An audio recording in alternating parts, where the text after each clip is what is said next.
Good morning, my brothers and sisters. Welcome to episode number 45 in the book of Hebrews.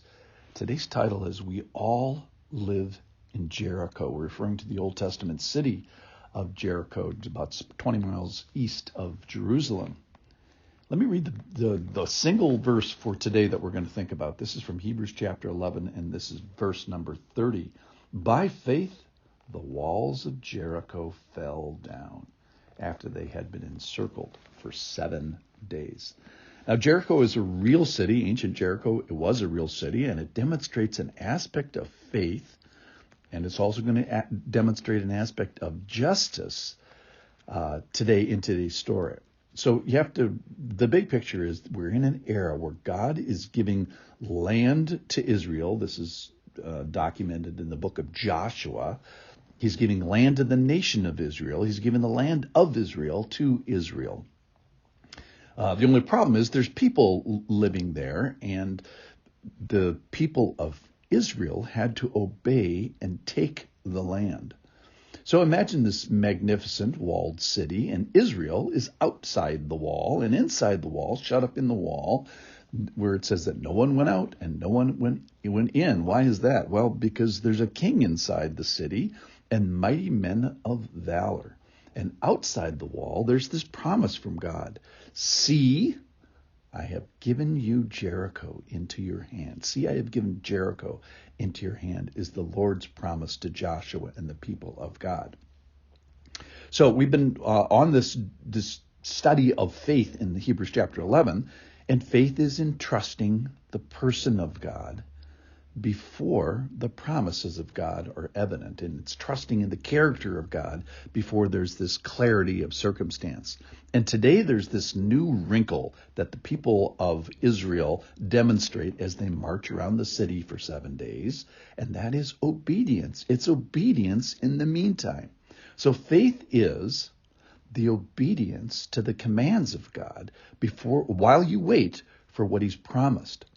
And it's obeying this command to see what God will give you. So faith is obeying, write this down, faith is obeying the commands you know about before you receive the promises that you only have heard about. So Jericho does that, or Israel does that with regards to Jericho. The promise is, I'm going to give you Jericho, or I have given it into your hands, and in the meantime, I'm going to have you march around blowing trumpets for 7 days, and on the seventh day they shout, the walls come down, and they do what the Lord says, which is devote everything to destruction. So that's the second point I want to get to, is that we all live in Jericho, and that Jericho is going to get what it deserves. So think about this. So the Lord is making this nation, and Jericho is going to get what it's deserved. That is, it's going to be devoted to destruction, and all life forms inside of it are going to get destroyed. So their just punishment. So they think, wow, this is really a violent thing, and Jericho gets destroyed. Well, it gets their just punishment for unatoned sinfulness, which is going to cost every life. So the just and holy punishment for sin is and has always been life. Now, sometimes it's a substitutional life in a sacrifice in the temple, goats and bulls and rams, etc. And then sometimes it's the personal life of the sinner. And here, Jericho is actually going to get both. So the same destruction that will befall every human who doesn't take the rescue that God gives. So Jericho is this horrible, unforgettable, unpalatable, not nice, and really violent example. So you may say, wow, this is so unpalatable. Well, I agree. And guess what? God agrees as well.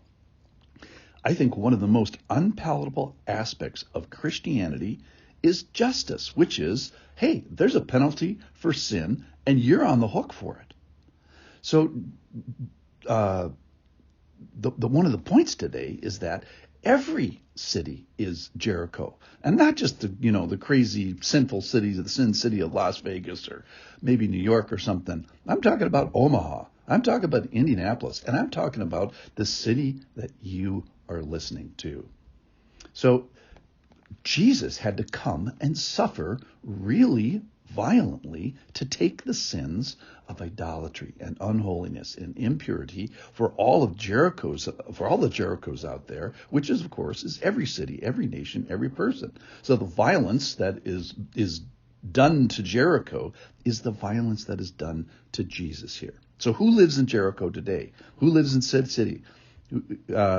Whose soul isn't racked with sin and rebellion and idolatry? Who hasn't walled off their city from the people of God and the influence of God? Well, it's everybody. So who has their life on deposit, on the line, as a just penalty for falling short of the holiness of God? Again, it's everybody. We're all Jericho. We all live in Jericho, or have lived in Jericho. So John 3:16 is a great passage. God so loved the world. Well, read on. Verse 18 says, whoever believes in him is not condemned. That's the good news of the gospel. But whoever does not believe is condemned already. In other words, they already live in Jericho because he has not believed in the name of the only Son of God. So all of us, without Jesus, live in Jericho. So Jericho, this is unpalatable, get what it deserves. And people get what they deserve. We all are going to get justice. We're all going to pay with our life and maybe every life form. So you may said, well, but God, how can I, who live in the Jericho of today, get out of this mess? How can I get out of my condemnation? How can I maybe help those in my family and relatives and people near me? How can I help them get rescued? Well, here's the thing, is I didn't tell you the whole story today. I didn't tell you of the rescue out of Jericho. I didn't tell you of the mercy that is poured down. I didn't tell you that God chooses the best example of being the worst example.